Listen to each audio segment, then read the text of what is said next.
지금 보고 있는 이 강의가 학생들에게 도움이 되었다면 좋아요와 구독 눌러주세요. 학생 여러분 안녕하십니까?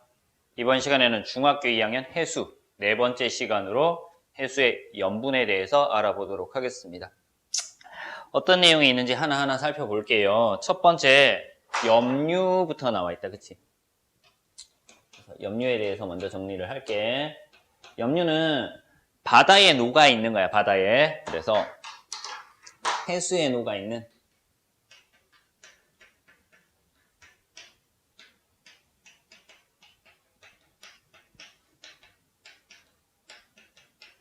물질을 염류라고 얘기를 합니다. 자, 어떤 물질이 녹아 있는가라는 거야. 그래서 이 해수라고 하는 것은 일단 먼저 볼게. 해수라고 하는 것은 물에다가 염류가 포함되어 있으면 해수라고 얘기를 해. 그래서 바닷물이라고 하는 것은 물에 염류가 포함되어 있는 거다라고 알면 되고요. 자, 염류는 제일 많은 거 있어. 그래서 염화나트륨 있단 말이야. 가장 많은 것이 염화나트륨 있고요. 두 번째로 많은 것이 염화마그네슘이 있습니다. 얘네들 말고도 기타 등등 여러 가지 많을 거야. 그래서 책에 보면 어떤 것들이 있다? 황산마그네슘이나 황산칼슘 이런 것들 있지.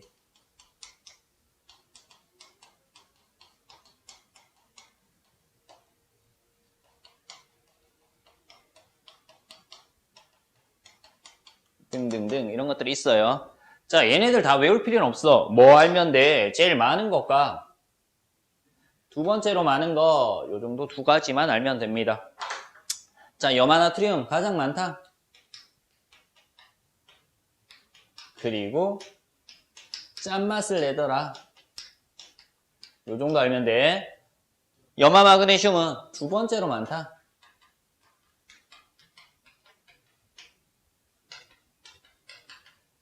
얘는 쓴맛을 내더라. 뭐, 요 정도 알아두면 돼요. 자, 그래서 제일 많은 거, 두 번째로 많은 거, 염류들 간단하게 정리를 했어. 자, 이런 것들이 염류야. 자, 그러면 두 번째 염분을 볼 거야, 염분. 염분을 볼 건데, 우리 염분을 보기 전에 수학 시간에도 많이 배웠던 퍼센트 농도 구하는 식 정도 보고 넘어갈게요. 퍼센트 농도. 소금물의 농도다, 그지? 퍼센트 농도인데, 우리 소금물의 농도를 구하는 식에 대해서 정리를 한번 해보자. 소금물은. 그러면 소금물의 농도는 소금물의 질량, 물 플러스 소금이었죠. 물 플러스 소금이라고 하는 소금물 분의 소금 곱하기 100 해서 구한 것이 소금물의 퍼센트 농도였죠. 그래서 퍼센트 농도 구하는 식이 이렇게 돼. 자, 염분이라고 하는 것은 정리를 하면 해수 뭐라 그랬어요? 물하고 염류 합쳐 놓은 것을 해수라고 했다. 그지? 바닷물 해수 몇 그램에 1000g에 녹아있는 염류의 총량을 뭐로 나타내? 그램수로 나타낸 것을 염분이라고 얘기를 해. 단위 볼게요. 첫 번째 단위. 단위는 두 가지가 있어. 식용염분 단위라고 해서요.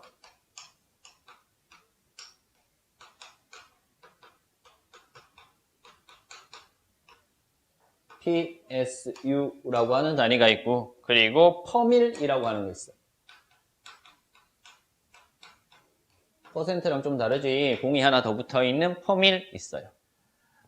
자, 얘네들은 엄밀히 말하면 다른 건데, 우린 그냥 같다라고 두고 쓰는 거야. PSU나 퍼밀이나 같다라고 두고 쓸 겁니다.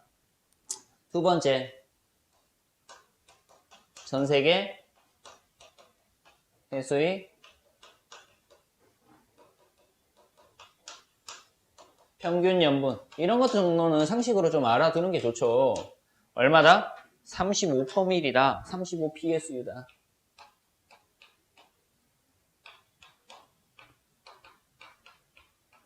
35다라고 알면 돼요. 그럼 이 내용이 뭐야? 35라고 하는 것이.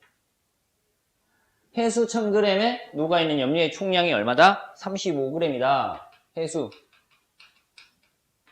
1000g에 염류가 얼마 있다는 얘기야? 35g이 있다라는 얘기 되지. 그러면은 여기에서 해수 1000g에 염류가 35g 있으니까 그러면 염류가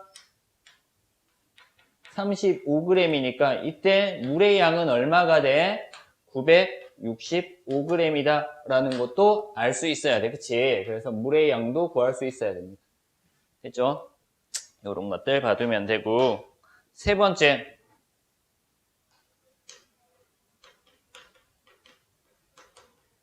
염분의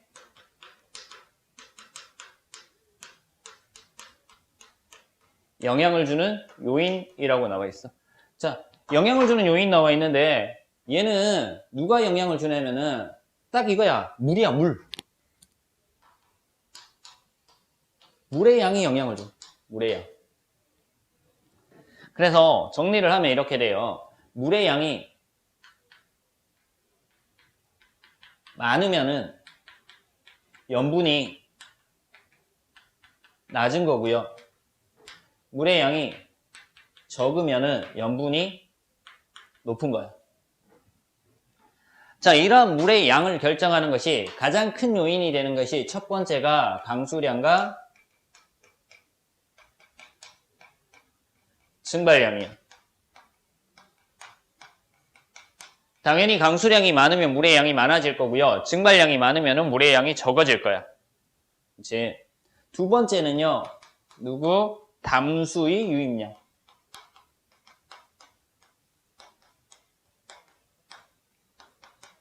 많이 유입되면은요, 염분이 낮아질 거고요. 적게 유입되면 염분이 높아질 겁니다. 그리고요,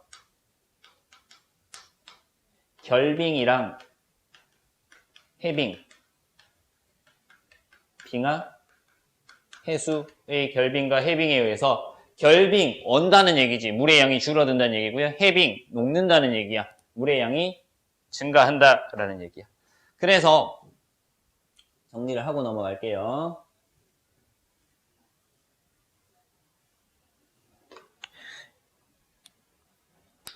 물의 양 때문에 염분이 결정이 된다라고 얘기를 했잖아. 그치? 그래서 물의 양이 많을 때랑 물의 양이 적을 때를 볼 거야. 물의 양이 많을 때 강수량이 증발량보다 많을 때죠. 그쵸? 그리고 담수 유입량이 많을 때야. 그치? 담수 유입량이 많을 때. 그리고 뭐 해야 된다? 빙하의 해빙. 빙하가 녹을 때. 요렇게 세 가지 조건은 물의 양이 많아져. 물의 양이 많아지면 결과적으로 염분이 어떻게 된다고요? 염분이 낮아진다라는 거야. 됐죠?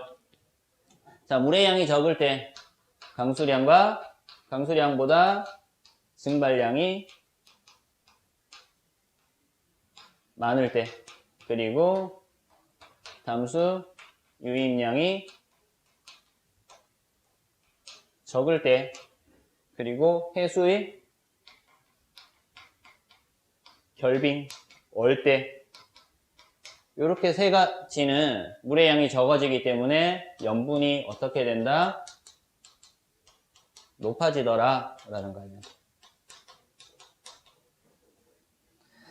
자, 밑에서 위도별 볼 건데요. 강수량이 증발량보다 많을 때는 저위도야. 그래서 열대우림 지역, 저위도에서는 강수량이 훨씬 많아. 그래서 염분이 낮아지는 거고요.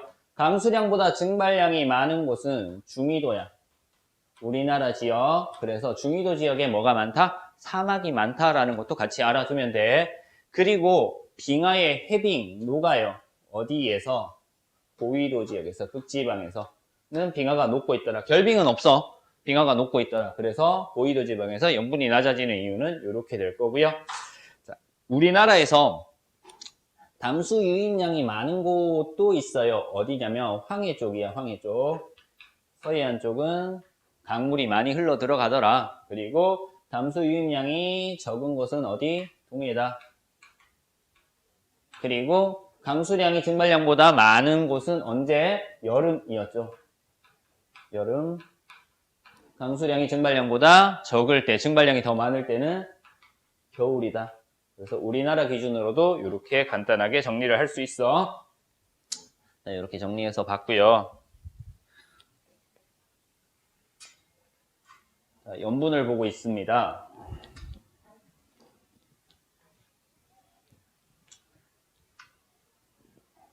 자, 그래서 네 번째 나오는 것이 뭐 나온다? 위도별, 표층,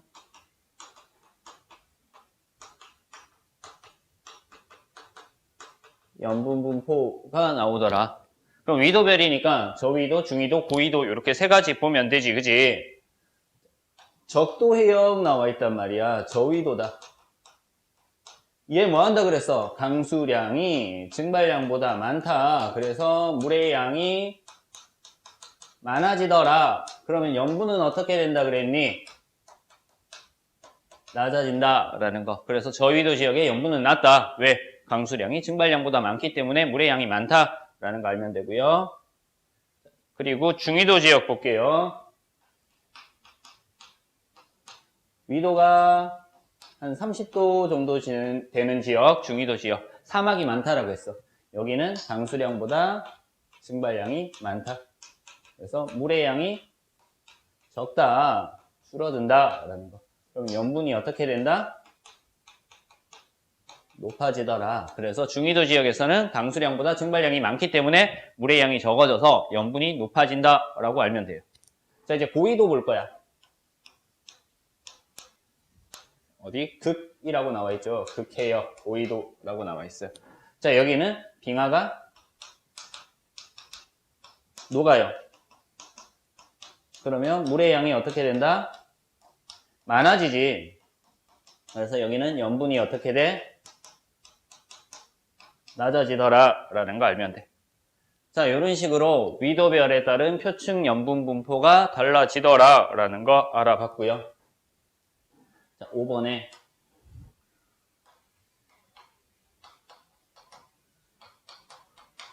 우리나라 주변의 염분 분포라고 해서 나와 있어. 뭐 지도도 나와 있는데 일단은 우리나라는 평균 염분이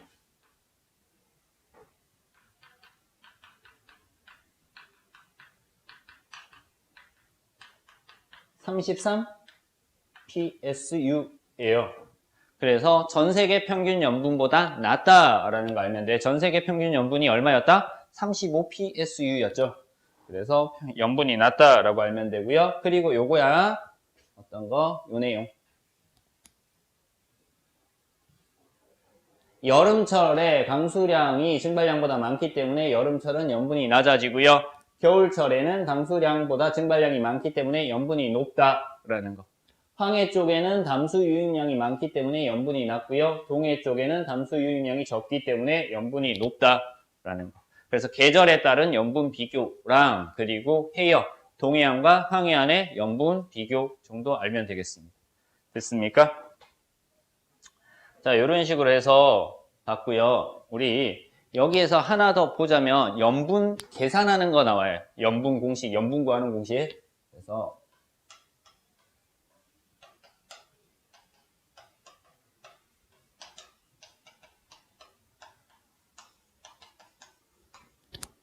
계산하는 문제가 한두 문제씩 나올 수 있기 때문에 염분 구하는 공식 정도는 알고 넘어가면 됩니다.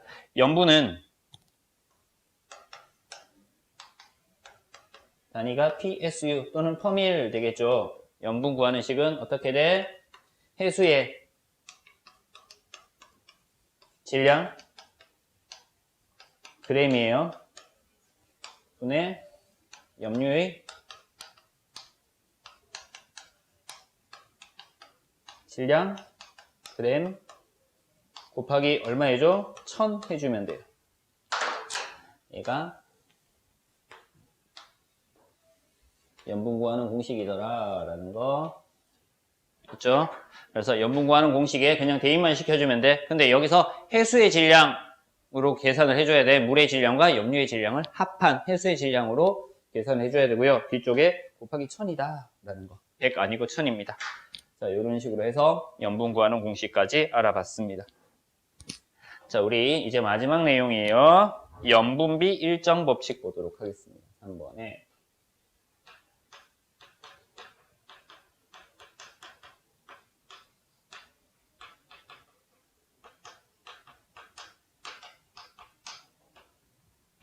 자, 염분 B가 일정하대. 자, 염분의 뭐가 B가 일정하다라는 거야. 자, 염분이라고 하는 것은 바닷물 속의 염류의 양을 얘기하는 거죠. 그래서 뭐의 B가 일정하다? 해수 속에.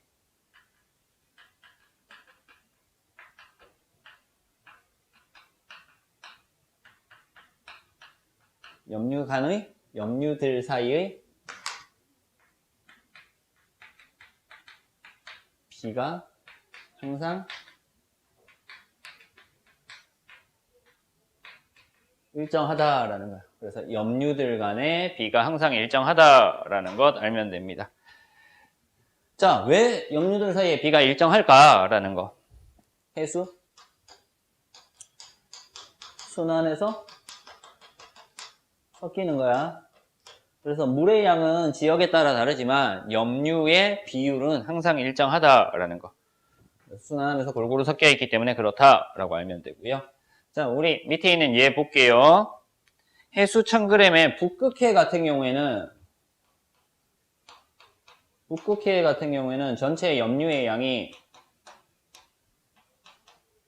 30g이다 라고 나와 있고요. 그리고 동해는 33g이다 이렇게 나와 있어. 여기에서 염화나트륨 나와 있단 말이에요. 염화나트륨의 양. 자, 얘는 북극해는 23.3g 나와 있는데 동해는 25.6g이 나와 있다. 자, 이거 어떤 거냐면은 이렇게 구하는 거야. 계산하는 방법은 북극해 염류가 30이거나 동해 염류가 33이야. 염류의 양은 달라. 근데 뭐는 같다고? B는 같대. 염류의 B. 염화나트륨이나 동해의 염화나트륨 얘랑 얘의 B가 어떻다? 얘네들 B랑 서로 어떻다고? 같다라는 거야. 염류 전체의 B, 염화나트륨의 B. 밑에 뭐 염화마그네슘도 있을 거야, 그지? 염화마그네슘의 B 있을 건데요. 염화마그네슘의 B도 어떻다? 같다라는 거야. 그래서 이런 거야. 염화마그네슘이 만약에 여기가 3.3g이래. 그러면 여기는 얼마일까요? 이렇게 나온단 말이야. 이런 거 구하는 문제가 나오지. 그러면은 비례식으로 계산하면 돼. 북극해 염류의 양이 30일 때 염화마그네슘의 양이 3.3이야. 근데 동해가 33일 때 X래. 뭐 이렇게 구해도 된단 말이야. 그래서 이 X값 구하거나 아니면 북극해가 30이고 동해가 33일 때 북극해에 해당하는 염화마그네슘이 3.3 있을 때 동해에 있는 염화마그네슘은 얼마가 있을까? 어쨌든 뭐 염분비, 염류들 사이의 B가 일정하기 때문에 얘네들의 B가 같다라고 두고 문제를 풀면 돼. 됐습니까? 자, 이런 식으로 해서 염분비 일정 법칙도 계산하는 문제가 하나 정도 나올 수 있더라라는 거. 그래서 염분 구하는 문제라든가 염분비 일정 법칙을 이용해서 비례식으로 계산하는 문제들 나올 수 있으니까 그 부분에 대해서 좀 더 주의 깊게 봐주면 되겠습니다. 자, 이번 시간 해수의 염분에 대해서 알아봤고요. 염류가 뭔지, 그리고 염분이 뭔지, 그리고 염분이 높아지고 낮아질 때는 물의 양에 의해서 결정이 된다라는 것들, 그리고 염분 구하는 공식, 그리고 염분비 일정 법칙까지 알아봤습니다. 이번 시간 수업은 여기서 마치도록 하겠습니다.